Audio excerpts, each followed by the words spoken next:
Hey everyone, now my topic is flame atomic emission spectroscopy। तो flame atomic emission spectroscopy में क्या होता है, इस मेथड के अंदर हम एक सैंपल लेते हैं of the material to be analysed is brought into the flame. सबसे पहले जिस मटेरियल को आपको सैंपल करना है आप उसको फ्लेम के पास लेके आएगी, ठीक है, in the form of A separate solution, और गैस हो सकता है वो गैस की फॉर्म में हो, सेपरेट सोल्यूशन की फॉर्म में हो, जो फ्री एटम्स होएगी किसके, मटेरियल के, are produced when the flame heat evaporates. अब फ्री एटम्स मटेरियल की क्या हो जाएगी, प्रोड्यूस हो जाएगी। जैसे इस फ्लेम से हीट पास आउट होएगी तो जो इसके अंदर फ्री एटम्स है वो क्या हो जाएगी, इवेपोरेट्स हो जाएगी the solvent and break the chemical bond of the analyte. अब इसके अंदर जो भी थे वो इवेपोरेट हो जाएगी, उनका केमिकल बॉन्ड क्या हो जाएगा, ब्रेक हो जाएगा। The heat also changes the atom into electronically charge particle. अब जो ये हीट आ रही है, ये हीट क्या करेगी, ये हीट जो है एटम्स को चेंज कर देगी इलेक्ट्रॉनिकली चार्ज पार्टिकल्स में, मीनिंग इन एटम्स को ये एक्साइटेड स्टेट में ले जाएगी, हो सकता है ये इलेक्ट्रॉन गेन और लूज कर लेगी, और ये चार्ज पार्टिकल जब एमिट करेगी लाइट तो ये वापस कहाँ पे आएगी, ग्राउंड स्टेट में आएगी। अब आप समझ रहे हैं ना, पहले तो ये एमिट हो गया लाइट, अब ये एक बार तो फटाफट भाग जाएगी ग्राउंड स्टेट से इलेक्ट्रॉनिक स्टेट में, मतलब कि यहाँ पे थे, यहाँ से ऊपर चले गए और फिर इलेक्ट्रॉनिक स्टेट में चले गए। तो कहने का मतलब मेरा क्या था, the heat also changes the atom into electronically charge particle which emits light when they get back to ground electronic state. तो फिर ये क्या हो जाएगा, एक बार तो एक्साइटेड स्टेट में चले जाएंगे ग्राउंड से भाई, उसके बाद क्या होगा, ये एक्साइटेड से वापस ग्राउंड स्टेट में आ जाएगी। तो light is emitted at a wavelength characteristic to which element which is dispersed by a prism or grating can detected in a spectrometer।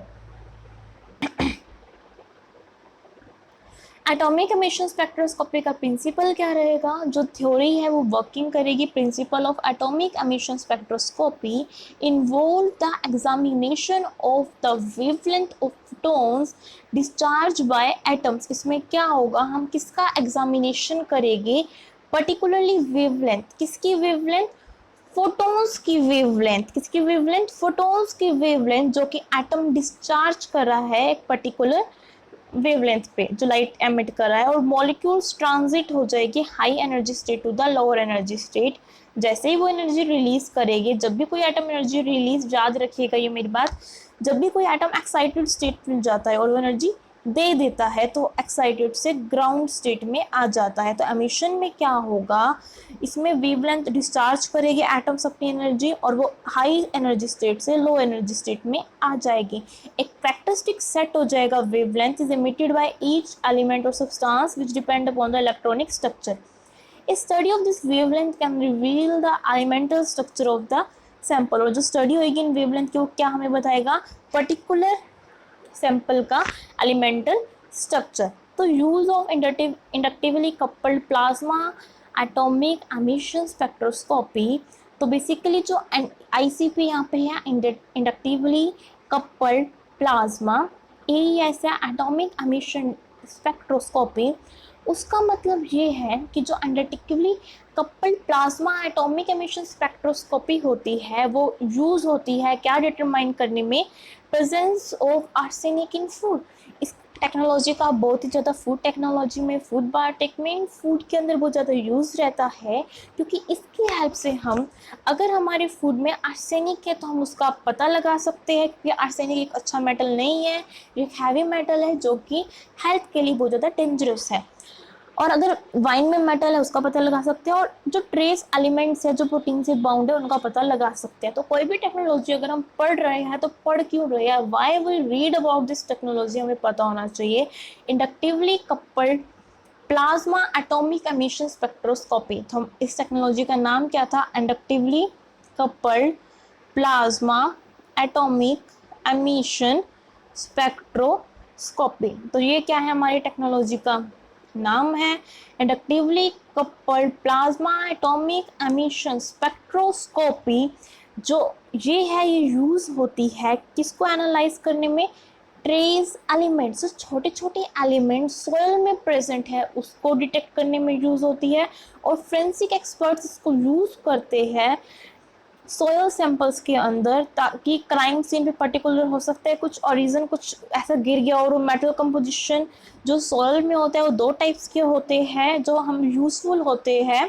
The metal composition of two types of soil samples can be compare to determine the origin of the soil sample taken from crime scene. अब जो metal है soil sample से दो types की होगी, inductively coupled plasma, atomic emission spectroscopy. इसके अलावा use होती है क्या एनालाइज करने में, मोटर ऑयल एनालाइज करने में. और the result from such studies helps in determining the life of the oil. और जो रिजल्ट आता है इन स्टडीज से, जैसे कि वो हमें क्या डिटरमाइन करने में हेल्प करती है कि भाई जो ऑयल की है वो लाइफ कितनी होगी, क्योंकि बेसिकली इस टेक्नोलॉजी का फूड टेक्नोलॉजी में यूज़ हो रहा है, as well as assistant quality control and help in functional efficiency of automobile engines. इसके अलावा ये क्वालिटी को अच्छा रखने के लिए फंक्शनल एफिशिएंसी ताकि बढ़ जाए ऑटोमोबाइल्स के, उसमें इंजन्स की उसमें भी यूज़ होती है. Now we read about the atomic emission spectroscopy application. जो प्रिंसिपल एप्लीकेशन है एटॉमिक एमिशन स्पेक्ट्रोस्कोपी की वो ये है कि ये डिटरमाइन करने में यूज़ होती है proportional quantity of a particular element in A given sample. कि हमारे पास मान लीजिए ये कोई सैंपल था और इसके अंदर पर्टिकुलर सैंपल के, जैसे कि फॉर एग्जांपल मैं बोल रही हूँ हमारे किसी फूड में आर्सेनिक है, तो कितना आर्सेनिक है, कितना कॉपर है, क्या वो पर्टिकुलर लिमिट से ज़्यादा तो नहीं है, हो सकते हैं उसकी बहुत ही कम अमाउंट लाइक 0.22 एंगस्ट्रम 0.22 नैनोमीटर, ठीक है, लेकिन उससे ज़्यादा क्या वो ख़राब तो नहीं है. तो पर्टिकुलरली किसी एलिमेंट की कितनी अमाउंट प्रेजेंट है सैंपल में, एटॉमिक एमिशन स्पेक्ट्रोस्कोपी की हेल्प से हम पता लगा सकते हैं. जो वेरियस मेथड है एटॉमिक एमिशन स्पेक्ट्रोस्कोपी के वो यूटिलाइज्ड होते हैं to examine different substance such as food, drinks, motor oil. इसके अलावा सोयल सैंपल्स का हम पता लगा सकते हैं.